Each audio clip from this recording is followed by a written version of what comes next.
Hey guys, this is Kevin.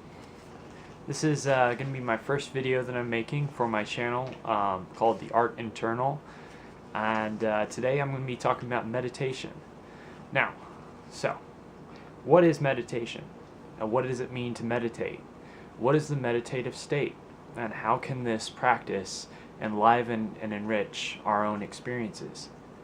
So, you may have heard from meditation from books, magazines, articles, or on the internet.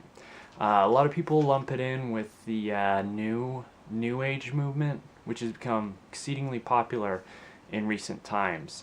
But the truth is this practice has been around for many thousands of years. I think it's something around I think it's been practiced for somewhere around 5,000 years, if I'm not correct. But anyway, this is a practice that's been passed down through writings and traditions in many different cultures and through many religions.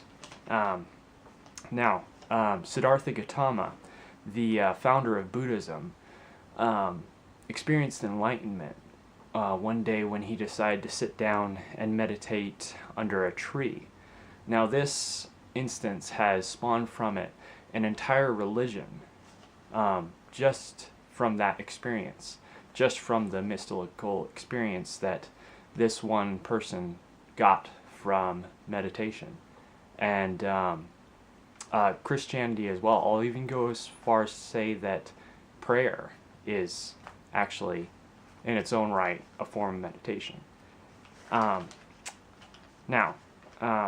There's many different forms of meditation, but the one that I'm going to be talking about in this particular video is the transcendental form, and that's the form that I've been practicing for over 10 years now.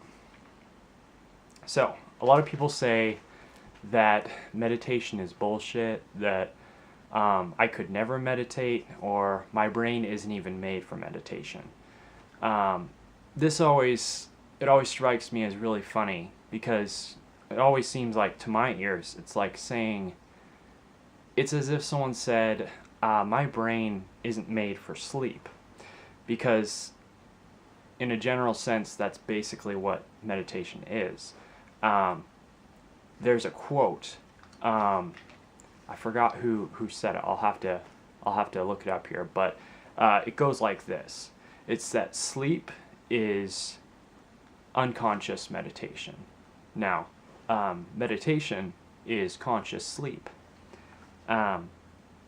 So basically, when you're sleeping, you are unconscious. You are not aware. Now, you get energy from sleep, and it recharges you. Now, meditation is very similar, but the main difference being is that you're actually awake. You're aware. You're cognitive in the sleep state. Now a lot of people say, and it might seem like it's a very hard state to get into, and it might be really difficult for many people to get into the meditative state. But it comes along with just not having a particular mindset. It's just an unfamiliar. It's very unfamiliar, especially for people with a Western background. Big part of that being that for the past 100 years, the philosophy of I think, therefore I am, which sums up basically Western psychology, in that we attribute our own selves, our real selves. We confuse that with the act of thinking, and we see thinking as that. We see it as making us, basically. Now, the primary function of thinking is basically to get somewhere. You're trying to solve a problem. Meditation isn't concerned with solving problems. Thinking, and by the way, I'm not trying to put down, thinkers and all this. I think that active thinking is really great, and it helps you build something, and it helps you really flesh out things, and it's a great tool, just like anything else. But a tool can really be misused. I think it's in the Vedic texts where it says that the mind is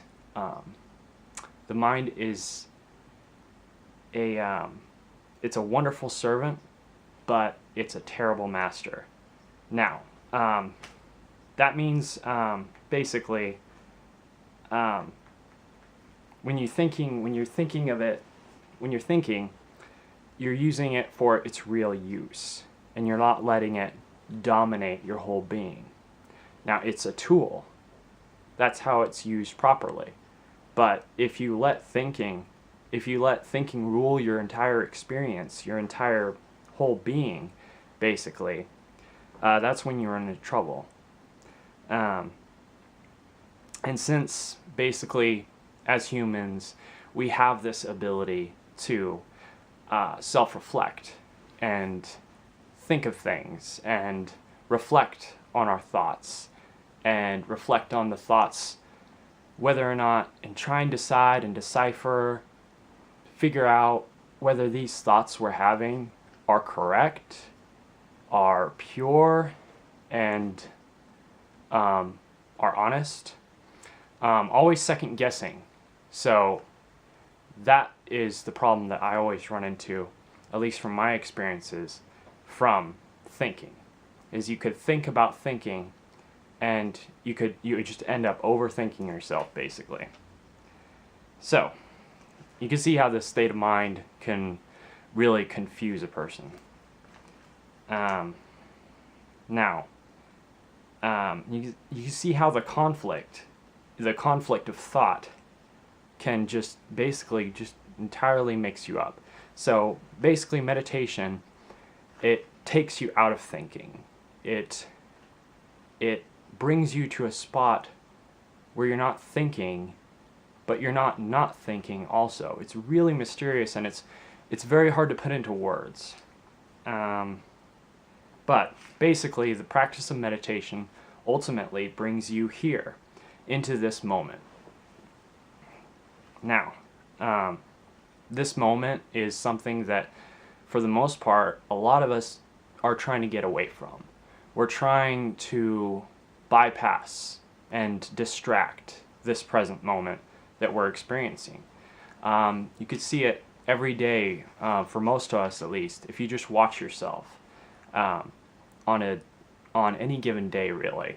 Just watch your actions and see how thought patterns tend to dictate exactly what you're doing throughout your day.